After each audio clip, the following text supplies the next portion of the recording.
আমরা কেউ আজীবন থাকতে আসি নাই। থাকতে পারবো আজীবন?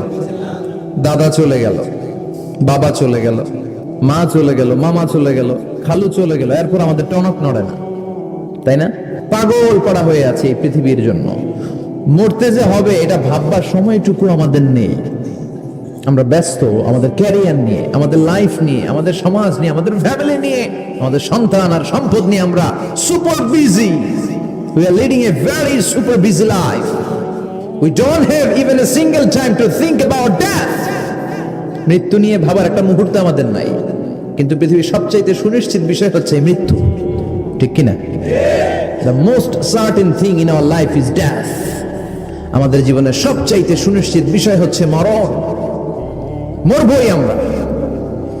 And the most uncertain thing in our life is the time of death. আর আমাদের জীবনের সবচেয়ে অনিশ্চিত বিষয় হচ্ছে মৃত্যুর সময়। আমরা জানি না। মরবো যে এটা জানি, জানেন না? কিন্তু কখন মরবো এটা জানি? এই সূরাটা আপনারে এই জিনিসটা জানান দিতে এসেছে যে দুনিয়ার সম্পদ, লোভ, লালসা এগুলো নিয়ে পড়ে থেকো না। এই যে আমাদের ফ্যামিলি, আমাদের বাচ্চা কাচ্চা, আমাদের এত টাকা পয়সার হিসেব, মাস শেষে বাড়ি ভাড়া, গ্যাসের বিল, এইটা সেটা, আপনি কি মনে করছেন যে আপনি চলে গেলে এগুলো থেমে থাকবে? কিছুই থেমে থাকবে না, সব চলবে আগের মতো, থাকবেন না আপনি। এজন্য শাহাদাত ফয়সাল ওনার ফেসবুকে সর্বশেষে লিখে গিয়েছিল, আমি হীন দুনিয়া, মানে এমন দুনিয়া যেটাতে আমি নাই। সব চলে, সকাল গড়িয়ে বিকেল হয়, শীত শেষে গ্রীষ্ম আসে, দিন শেষে রাত নামে, সব চলে, নাই শুধু আমি। চিল্লায় বলেন ঠিক কিনা? তো এজন্য এগুলি একটু ভাবেন। অনেক ব্যস্ত আমরা। এই দুনিয়ার পুরো জীবনটা এটা হচ্ছে লালসাময় একটা জীবন। লোভ, মরিচিকা, মায়াজাল, এই মায়াজালে আমরা আটকে আছি। ফলে মৃত্যুর কথা আমরা ভুলে গিয়েছি। পাগলের মতো ছুটছি, আরো টাকা লাগবে, আরো খ্যাতি লাগবে, আরো যশ লাগবে, আরো দাপট লাগবে আমার। এত টাকা দিয়ে কি হবে? এত সম্পদ দিয়ে কি হবে? এত ব্যস্ততা দিয়ে কি হবে তোমার? স্টপ! থামুন, অনেক হয়েছে, আন্না। থামুন, take a rest, take a breath and think about death. Think that you have to go back to your Lord. একটু বসেন না, একটু ভাবেন যে আমাকে চলে যেতে হবে, চলে যেতে হবে। এই কোলাহল, এই ব্যস্ততা, এগুলো থাকবে, থাকবো না আমি। সাইয়েদনা ওমর ফারুক বলেছেন, মুতু ক্বাবলা আন তামুতু, মরার আগে একবার মরো। হাসিবু ক্বাবলা আন তুহাসাবু আলাইকুম, তোমার হিসাব নেওয়ার আগে তুমি একবার নিজের হিসাবটা করো না। কাগজ বের করে একটু লিখো না, কি কি ভালো কাজ করছিলা, যেগুলো দিয়ে নাজাতের ওয়াসিলা হতে পারে, 1 2 3, আর কি কি আকাম কুকাম করছো দেখো না, লিখে দেখো তোমার অবস্থাটা কি। মরার আগে একবার মরো। মরার আগে খাটের মধ্যে শুয়ে শটান করে চোখ বন্ধ করে একবার মরার ভান করে দেখেন কেমন লাগে। চোখটা বন্ধ করেন আর ভাবেন আপনি নাই, কি কি হতে পারে ভাবেন। আপনার ছেলেমেয়েরা কান্না জুড়ে দিবে, আপনার প্রাণের স্ত্রী বিলাপ শুরু করে দিবে, বন্ধু বান্ধবের চিৎকার আর মাতম, স্থানীয় এলাকার মসজিদে ঘোষণা, অমুক এলাকার নিবাসী অমুক ভাই, অমুকের ছেলে অমুক দুনিয়ায় নাই। সব আত্মীয়রা চলে আসবে, ফেসবুকে স্ট্যাটাস দেয়া হবে, সবাই সবাইকে জানাবে বিকাল 4টায় অমুক হাই স্কুল ময়দানে আপনার জানাজা। ছুটে আসবে, সবাই ছুটে আসবে আপনাকে শেষ বিদায় দিতে, গুড বাই জানানোর জন্য, আল ওয়াদা, বিদায় জানাতে আসবে সবাই। 4 তাকবীর দিয়ে আপনার জানাজা হবে, অশ্রুসিক্ত জানাজায় আপনার বিদায় হবে। কাঠের খাটিয়ার মধ্যে করে কাঁধে তুলে আপনার কবরে নেওয়া হবে। আগে থেকে খুঁড়ে রাখা কবরটার মধ্যে আপনারে বিছিয়ে দেয়া হবে। বাঁশের কচি দিয়ে তার উপরে মাটির চাপা দিয়ে সব চলে যাবে। ভাবেন না একবার চোখ বন্ধ করে, this is the circle of life, this is the nature of life. এটা সবার হবে, আমার হবে, আপনার হবে। এত মায়া, এত ভালোবাসা কই যাবে? কেউ থাকবে না, সবাই আপনার অন্ধকার কবরে রেখে দিয়ে চলে আসবে। উপরে বাঁশের কঞ্চি, তার উপরে মাটির চাপা, অন্ধকার আর অন্ধকার। এই অন্ধকার যেন শেষ হতে চায় না, শুধুই অন্ধকার, ঠিক কিনা? এজন্য আমাদের চলে যেতে হবে। দাদা গেল, চাচা গেল, মামা গেল, আমাদেরকেও যেতে হবে, জোরে কোন ঠিক কিনা? একদিন মাটির ভেতরে হবে ঘরে মন আমার, কেন বন্ধ দালান ঘর, প্রাণ পাখি উড়ে যাবে পিঞ্জর ছেড়ে, ধরা ধামে সবই রবে, তুমি যাবে চলে, বন্ধু বান্ধব যত, মাতা পিতা যারা সুত, সবই হবে তোমার পরে। মন আমার কেন বান্ধ দালান ঘর, একদিন মাটির ভেতরে হবে ঘর রে। মন আমার কেন বান্ধ দালান ঘর, ঠিক কিনা? সব পরে থাকবে, চলে যেতে হবে আমাদেরকে। এজন্য আখিরাতের কথা যেন আমাদের স্মরণ হয়। বিষ্ণুই বলতেন, নাহাই তুকুমান জিয়ারাতিল কুবুর, আমি তোমাদেরকে কবর জিয়ারত করতে আগে নিষেধ করতাম, কিন্তু এখন নিষেধাজ্ঞা প্রত্যাহার করে নিলাম। এখন সব সময় তোমরা কবরের সামনে যাবা আর জিয়ারত করবা। কবরস্থানে জানতো একটু যাবেন, একটু গেলে আখিরাতের কথাটা স্মরণ হবে। ওখানে ছোট শিশুরা শুয়ে আছে, কিশোর যুবকরা আছে, আপনার মতো তাগড়া যুবক মুরব্বীরা আছে। এরা এই এলাকায় থাকতো, এরা আকাশ থেকে নেমে আসে না, এই এলাকার সন্তান আজ নাই। একটা সার্টেন পিরিয়ড শেষে আপনিও থাকবেন না। This is the nature of life, this is the circle of life. ছোট্ট শিশু হয়ে এসেছিলেন, শৈশব, কৈশোর, যৌবন, প্রৌঢ়ত্ব। আগে ছিলেন সিঙ্গেল, বিয়ে করে হয়ে গেলেন ডবল। এরপরে আল্লাহ আপনাকে একটা মেয়ে দিল, এরপরে মেয়েকে বিয়ে দিয়ে শ্বশুর হলেন, এরপরে ওই মেয়ের ঘরে সন্তান হতে নানা হলেন। আর কতদিন? অনেক দিন হলো তো, অনেক লম্বা সময় পেয়েছেন আপনি। Think about death. এবার যাওয়ার কথা ভাবেন, আখিরাতের সামানের কথা ভাবেন, ফিরে যেতে হবে। কি শক্তিশালী যুবক, বার্ধক্য চলে আসলে লাঠি ছাড়া চলতে পারে না। কুচকুচে কালো দাড়ি সাদা হয়ে যায়, দাড়ির শুভ্রতা, বয়সের ভার, রং ধরা যৌবন জং ধরে শেষ, ঠিক কিনা? This is the circle of life. যুবক ভাইরা, এটাই জীবন, চলে যেতে হবে, কেউ থাকতে পারবে না, ঠিক কিনা? এই লোভ লালসা ছেড়ে দাও। রব্বুল আলামিন বলেন, আলহাকুমুত তাকাসুর হাত্তা যুরতুমুল মাকাবির। ও গোলাম, দুনিয়ার সম্পদ, লোভ লালসা তোদেরকে পাগল বানিয়ে দিয়েছে। এই লোভ পাগলামি কোনোদিন তোদের থামবে না যতদিন না তোরা কবরে ঢুকবি, ঠিক কিনা? কার কথা? আল্লাহ বললেন, দুনিয়ার সম্পদ আর লোভ আর মোহে তোমরা গাফেল হয়ে গিয়েছো। আখিরাতের কথা বেমালুম তোমরা ভুলে গিয়েছো, কিন্তু আখিরাতে তোমাদের যেতেই হবে, কবরের বাড়িতে তোমাদের ঢুকতেই হবে, ঠিক কিনা? যেতেই হবে। আমরা ভুলে যাই। আলহাকুমুত তাকাসুর, অতিরিক্ত পাওয়ার লোভ, বেশি বেশি খাওয়ার লোভ, বেশি বেশি জমানোর লোভ মানুষকে গাফেল বানিয়ে দিয়েছে। এটা মানুষের স্বভাব।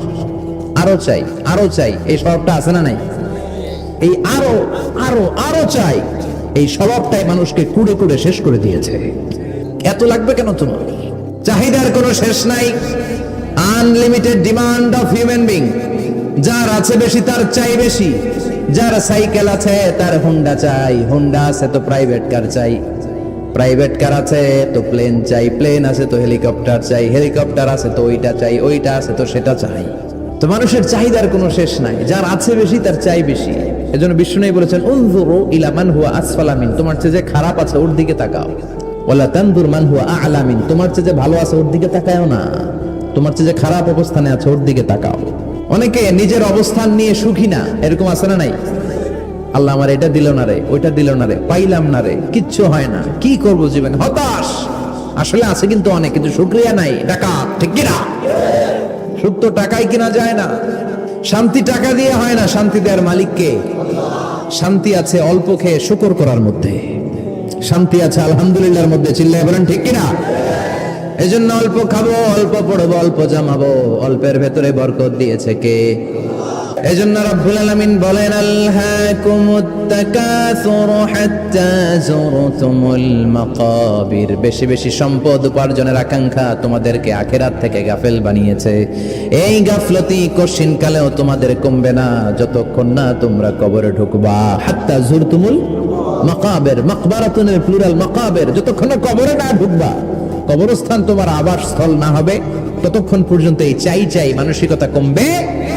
মানুষের স্বভাব হলো আরো চাই, আরো চাই, আরো চাই করে ফকিরেরা। কারা? আল্লাহ গালি দিয়ে বললেন, তোরা সব ফকিরনি, তোরা কি? ইয়া আইয়ুহান নাসু আনতুমুল ফুকারাউ ইলাল্লাহ ওয়াল্লাহু হুয়াল গনিয়ুল হামিদ। সুবহানাল্লাহ পড়েন। আল্লাহ ডেকে বললেন, গোলাম আনতুমুল ফুকারা ইলাল্লাহ, তোমরা সবাই ফকির, ধনী হলো একজন, তিনি কে? আল্লাহ শুধু ধনী, আর মানুষের স্বভাব হচ্ছে আরো চাই আরো চাই। ওর 2 তলা বিল্ডিং, আমার 3 তলা লাগবে। ওর 2টা গাড়ি আছে, আমার 3টা লাগবে। আছে না নাই? বিশ্বনবী বললেন কিয়ামতের আগ দিয়ে মানুষের মধ্যে আকাঙ্ক্ষায় প্রতিযোগিতা বেড়ে যাবে, প্রতিযোগিতামূলক টেন্ডেন্সি। কার চেয়ে কে বড় হতে পারে, কার চেয়ে কে বেশি টাকার পাহাড় বানাতে পারে। আছে না নাই? বিশ্বনবী বললেন ওয়ান তারাল হুফাতাল উরাতাল আলাতা রিয়া আশ-শাইয়াতা তাওয়ালুনা ফিল বুনিয়ান। কিয়ামতের আগে এমন কিছু লোক যাদের গায়ে দেওয়ার মতো জামা ছিল না, পায়ে দেওয়ার মতো জুতা ছিল না, পেটে দেওয়ার মতো খাবার ছিল না, সমাজের কেউ তাদেরকে চিনতো না, হঠাৎ করে এই লোকগুলো ধনী হয়ে যাবে। পৃথিবীর সবচেয়ে বড় টাওয়ার এখন আরব দেশে, এদের কোনো টাকা ছিল না। আরব দেশের সৌদি আরব, কাতার, কুয়েত, বাহরাইন এখন স্বর্ণ আর তেলের খনি পেয়ে আল্লাহরে ভুলে যায়। এদের খাওয়ার মতো কিছু ছিল না। এদেরকে আমার দাদারা শুনতাম বলতো কাবলিওয়ালা বলতো। কি বলতো? এদেশে আসতো জায়নামাজ, তসবিহ ছড়া, খেজুর টেজুর বিক্রি করার জন্য। এরা জেলে পাড়ার লোক ছিল, আরব সাগরের তীরবর্তী এলাকার মানুষ। সাগরের মাছ মেরে এরা জীবন ধারণ করতো। আল্লাহ এদেরকে তেলের খনি দিলেন, গ্যাসের খনি দিলেন, এখন তারা বড় বড় টাওয়ার বানায়। আছে না নাই? এই দুনিয়ার জীবন এটা ক্ষণিকের। আমাল হায়াতুদ দুনিয়া ইল্লা মাতাউল গুরুর। এটা ভোগের সামগ্রী, আজ আছে কাল না, এটা হাতের ময়লা।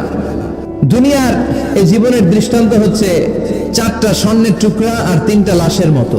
অনেক অনেক আগের যুগের 3জন যুবক জীবিকার তাগিদে তারা বের হয়েছে কর্মসংস্থান করে খাবে। প্রতিমধ্যে তারা গুপ্তধন পেয়েছে, স্বর্ণের বার পেয়েছে, তো বড় বড় 4টা পেয়ে তারা মহা খুশি। আমাদের আর কাজ করা লাগবে না, এগুলো বেচে আজীবন খাবো, সুখে থাকবো। তো 3জন মিলে বললো 4টা স্বর্ণের টুকরা 3জনের মধ্যে ভাগ করে দেওয়ার আগে একজন এক কাজ কর, বাজার থেকে কিছু রুটি নিয়ে আয়, খুব ক্ষুধা লেগেছে, খেয়ে নেই। একজন রে রুটি আনতে পাঠিয়ে 2জন মিলে ভাবে ওইটারে যদি মেরে ফেলতে পারি তাহলে তো তোর আর আমার মধ্যে কোনো ঝামেলা নাই। স্বর্ণের টুকরা কয়টা? তুই নিবি 2টা, আমি নেব 2টা। আর যেটারে রুটি আনতে পাঠাইছে ওইটা মনে মনে ভাবতেছে রুটির মধ্যে বিষ মিশাই নিয়ে যাব। কি মিশাবো? বিষ খাইয়া ওটা শেষ, সবগুলো আমার। তো বিষ মিশায় নিয়ে আসছে, আর আগের পরিকল্পনা অনুযায়ী এই 2জন মিলে তাকে নৃশংসভাবে হত্যা করেছে। হত্যার পরে কয় প্রচন্ড ক্ষুধা লাগছে, লো আগে খাইয়া লই। 2জন মিলে বাজার থেকে আনা বিষ মাখানো রুটি খেয়ে ওই 2টাও শেষ। স্বর্ণের জায়গায় স্বর্ণ পড়ে আছে, স্বর্ণগুলো নেয়ার মতো মানুষ আর নাই, ঠিক কিনা? এজন্য মানুষের এই চাহিদা কমবে না। বিষ্ণু বলেন লাউ আন্না লিকুল্লি ইবনি আদম ওয়াদিয়ান মিন যাহাব আহাব্বা আই ইয়াকুনা ইলাইহি ওয়াদিয়ান। আল্লাহ প্রত্যেককে, আমাদের প্রত্যেককে যদি একটা করে স্বর্ণের পাহাড়ের মালিক বানিয়ে দেয়, স্বর্ণের একটা স্বর্ণের পাহাড়ের মালিক যদি আমাদের এক একজনকে বানিয়ে দেওয়া হয়, এরপর আমরা চাইবো আরেকটা স্বর্ণের পাহাড়ের মালিক কেমন করে হওয়া যায়। আচ্ছা বলেন তো, একটা স্বর্ণের পাহাড় আমার 14 পুরুষ বিক্রি করে খাইলো শেষ করতে পারবো এটা? তো আরেকটা কেন লাগবে আমার? ওয়ালাই আমলা ফাহু ইল্লা তুরাব। বিষ্ণু বলেন কবরের মাটি যতক্ষণ তোর মুখে না ডুববে তোর এই চাওয়া চাওয়া খাই খাই স্বভাব বন্ধ হবে না। এজন্য আল্লাহ বললেন আলহাকুমুত তাকাসুরু হাত্তা যুরতুমুল মাকাবির। দুনিয়া তোমাদেরকে গাফেল বানিয়ে দিয়েছে, গাফলতি কমবে না যতদিন না কবরে ঢুকো। কবরে ঢুকা লাগবে, কবরে ঢুকা লাগবে না? কবরে আমাদেরকে যেতেই হবে, যেখানেই থাকেন। কবরের প্রশ্ন আছে না নাই? অনেকে বলে হুজুর বিমান হামলায় মারা গিয়েছে, বিমান জ্বলে পুড়ে ছাই হয়ে গিয়েছে, তার কবর কোথায়? তার আত্মাটা যেখানে আছে ওই জায়গায় প্রশ্ন আছে না নাই? অনেকে বলে হুজুর সাগরের মধ্যে পড়ে মারা গিয়েছে, তিমি মাছ খেয়ে ফেলেছে, তার কোনো অস্তিত্ব নাই, কিন্তু তার রুহুটা আছে না নাই? প্রতিটা রুহু সংরক্ষণ করে কে? প্রত্যেকটা আত্মা আল্লাহর কাছে সংরক্ষিত থাকে। প্রতিটা রুহু, প্রতিটা মানুষ মালাকুল মাউতকে দেখতে পায়। আপনিও দেখবেন, আমিও দেখব। মুমিনদের কাছে এসে মালাকুল মাউত একজন যুবকের বেশে সাদা ধবধবে জুব্বা পরে সুগন্ধি মেখে মুমূর্ষু ব্যক্তির শিয়রে বসে বসে বলে ইয়া আইয়াতুহান নাফসুল মুতমাইন্নাহ, হে প্রশান্ত আত্মা, উখরুজি ইলা মাগফিরাতিল্লাহি ওয়া রিদওয়ানি, আল্লাহর ক্ষমা আর দয়ার দিকে বের হয়ে আসো। বলা মাত্রই মুমিনের আত্মাটা স্মুথলি বের হয়ে আসে। কাফান মিন আকফানিল জান্নাহ, হানুত মিন হানুতিল জান্নাহ, জান্নাত থেকে আনা সুগন্ধি কাফনের মধ্যে পেঁচিয়ে তিনি রূহটাকে নিয়ে ইল্লিনে চলে যায়। সরাসরি দেখে মালাকুল মাউতকে। আর যারা ইসলাম বিরোধী, কোরআন বিরোধী, তাদের সামনে এসে মালাকুল মাউত ত্রাস সৃষ্টি করে। আগে ধমক। হাইওয়েতে মাঝে মাঝে ডাকাতি হয় না? বাসগুলোর মধ্যে যখন ডাকাতি হয়, বাসে থাকে 50 জন, ডাকাত ঢুকে 5 জন। এই 5 জনের ভয়ে সবগুলো পেশাব করে দেয়, কারণ ত্রাস সৃষ্টি করে। এসেই চাইনিজ কুড়াল দিয়ে আগে কুবায় দেয় 4-5 জন, রক্ত দেখে কি দেওয়ার সব আগে রেডি করে রাখে। মালাকুল মাউত এসে কাফের নাস্তিক মুশরিকদের সামনে সেরকম একটা ত্রাস সৃষ্টি করে, ভয়ে লোকটা কাঁপতে থাকে।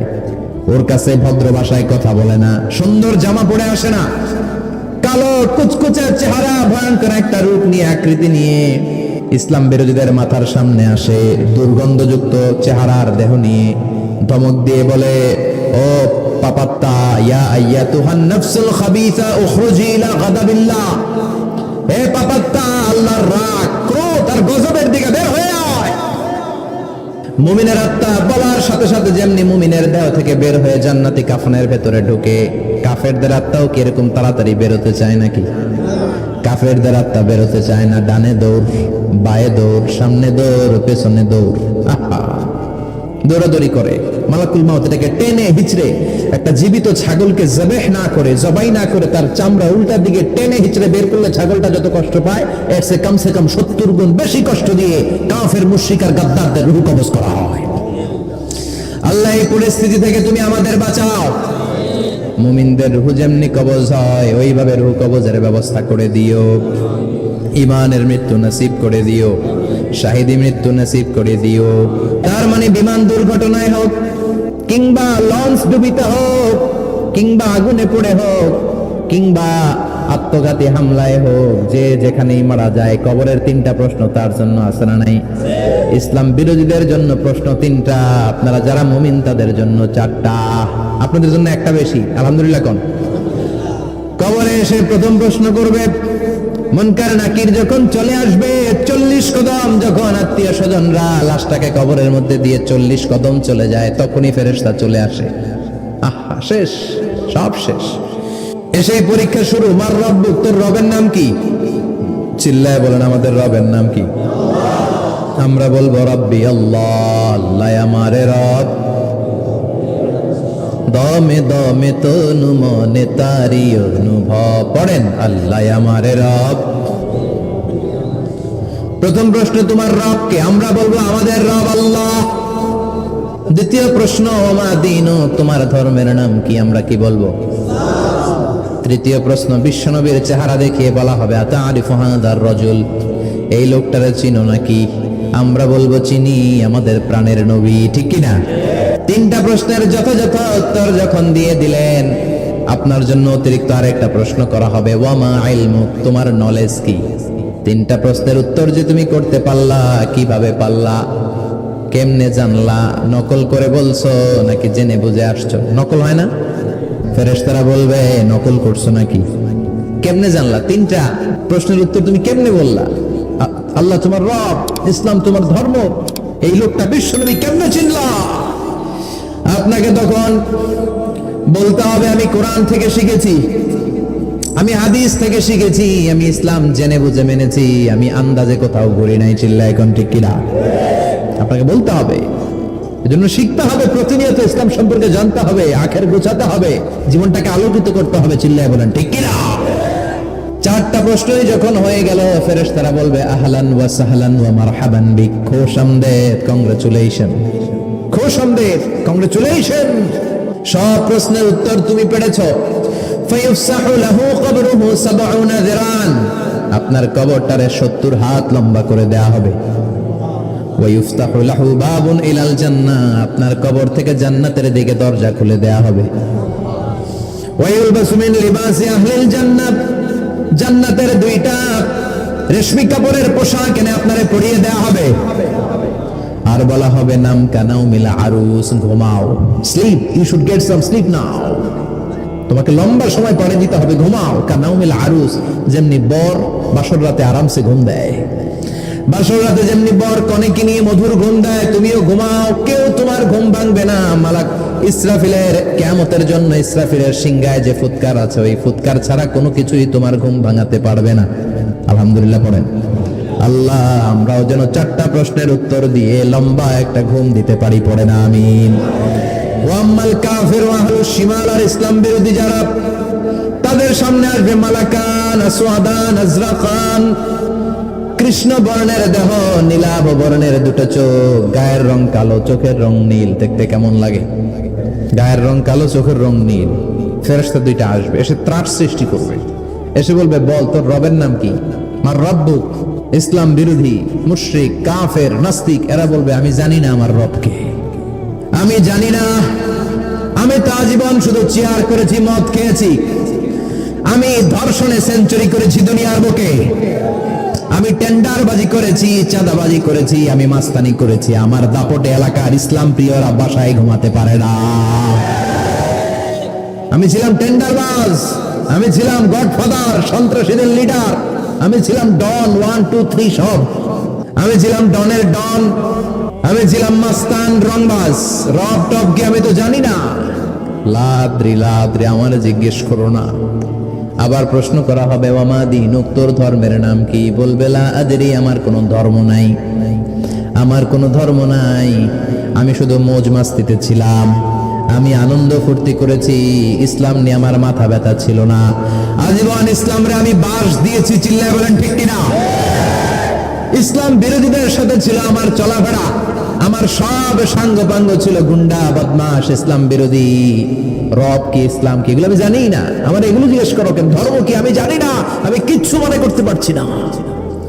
3 নাম্বার প্রশ্ন করা হবে, আচ্ছা আরিফু হাদার রাজুল, দেখো তো এই লোকটারে চিনো কিনা? কয় না, চিনি না, তবে মনে হয় এই লোকটারে দুনিয়ার বুকে আমি গালি দিতাম, এই লোকটার বিরোধিতা করতাম, ব্লগের মধ্যে এই লোকটার ব্যাপারে কুৎসা রটনা করতাম, এই লোকটার কার্টুন বানিয়ে আমি হিংসা ছড়িয়ে দিতাম, এই লোকটার ব্যাপারে আমি এলাকার মধ্যে অপপ্রচার চালাতাম। ফেরেশতারা বলবে, তাই? এই ছিল তো ডিউটি। দাঁড়া, এখনই আমাদের খেলা শুরু, এখনই শুরু। ফায়ুতরাকু বিমাতারিকা মিন হাদিদ, লোহার একটা হাতুড়ি দিয়ে মাথা থেকে পা পর্যন্ত পিটানো হবে, পিটিয়ে ওর গোশতের হাড্ডিগুলোকে থেতলে ফেলা হবে। ওয়ায়ুকালু লিল আরদি ইলতাইমি, কবরের দুই পাশের মাটিরে বলা হবে, এবার দুই দিক থেকে তোরা চাপ দে। চাপ দেয়া হবে, ধাক্কা ধাক্কি করেও সে সুবিধা করতে পারবে না। মাটি আস্তে আস্তে আস্তে আস্তে দেহের দুই দিকে লেগে এমন জোরে দুইটা চাপ দিবে, ফাতাখতালিফা আদলাউহু, তার ডান পাশের পাজরের হাড্ডি বাম দিকে ঢুকে যাবে, বাম দিকের হাড্ডি ডানে চলে যাবে। বিষ্ণুই বললেন, এই হাতুড়ি দিয়ে পিটানোর শাস্তি, কবরের চাপ দেওয়ার শাস্তি চলতেই থাকবে হাত্তাল কিয়ামা, কিয়ামত পর্যন্ত। আল্লাহ কবরের শাস্তি থেকে আমাদের বাঁচাও। আমরা এই আযাব পেতে চাই না, আমরা যেন ঠিকভাবে কবরের 4টা প্রশ্নের উত্তর করে দিয়ে লম্বা ঘুম দিতে পারি। আল্লাহ তুমি তৌফিক দাও। এজন্য আল্লাহ বললেন, গোলাম দুনিয়া নিয়ে পাগল হয়ে থেকো না, এই দুনিয়ার জীবন আসল জীবন নয়, আসল জীবন হলো কবরের জীবন। জোরে বলেন ঠিক কিনা? এই জন্য মাঝে মাঝে কবরে যাবেন, কবরস্থানে দাঁড়িয়ে চিন্তা করবেন, এই জায়গায় আমারও আসতে হবে। দিন যাবে, রাত আসবে, বৃষ্টি হবে, শীত আসবে, কেউ আমার দেখতে আসবে না, একা থাকতে হবে, একা, বড় একা, অন্ধকার, বড়ই অন্ধকার। ওই কবরের জীবনের সামান গোছানোর দরকার আছে না নাই? ওই কবরে সুখে শান্তিতে থাকতে চাইলে নামাজ পড়ার দরকার আছে না নাই? কোরআন পড়ার দরকার আছে না নাই? ছেলে মেয়েগুলোরে মানুষের মতো মানুষ করার দরকার আছে না নাই? 5 ওয়াক্ত সালাত গুলো যেন জামাতের সাথে আদায় করি, আব্বা আম্মার যেন খেদমত করি, আর বিনয়ী মানুষ যেন হতে পারে, ঠিক কিনা?